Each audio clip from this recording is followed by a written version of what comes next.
Hi there, I'm Doug Frost. I'm the owner of Echolands Winery, and we started the winery a couple years ago. I purchased some property up in Walla Walla, and I had intended to, plant it, start slow.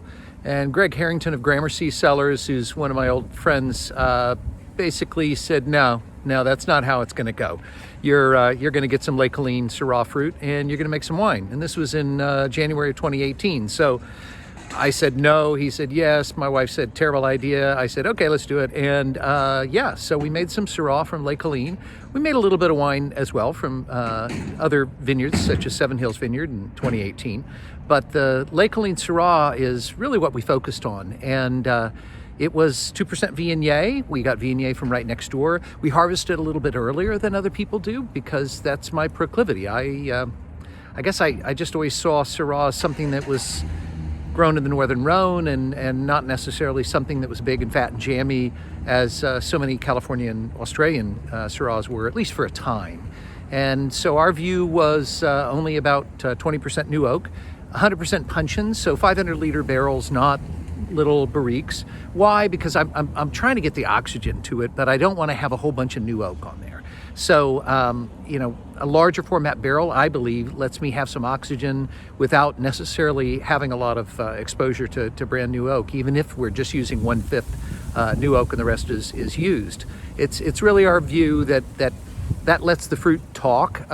We handpick, we foot stomp, no inoculation. It was all native yeast ferments, native malolactic, hand punched twice a day for a few weeks until it was pressed and drained into barrel. And because of our proclivity to pick a little bit earlier, this is 13.5% alcohol, which is probably the highest alcohol we'll ever have on a Syrah. I mean, we'll see, depends upon the vintages, right?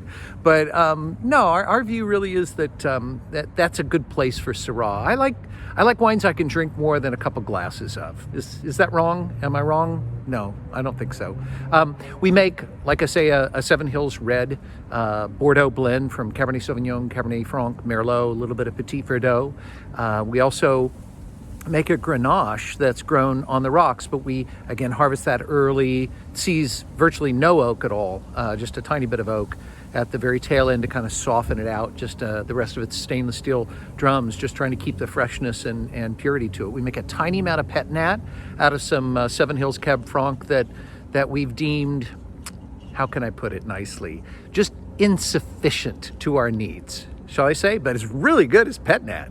No sulfur, the whole thing. So you can kind of see where my head's at. My winemaker and I, Taylor Oswald is his name. Taylor's been in the biz in Walla Walla for about 10 years as an enologist and winemaker, and we quickly became good friends in this and are all rowing in the same direction, which is to say we have our vineyard that I mentioned at the outset that we planted to Bordeaux varieties, and that'll be coming, it'll be bearing fruit a little bit this year, but we should look for it next year. We also bought 340 acres north of town, up by Leonetti and Walla Walla Vintners and Amaris and all that. So we're a little crazy, but we're having fun. So I hope you enjoy the wines. Thank you.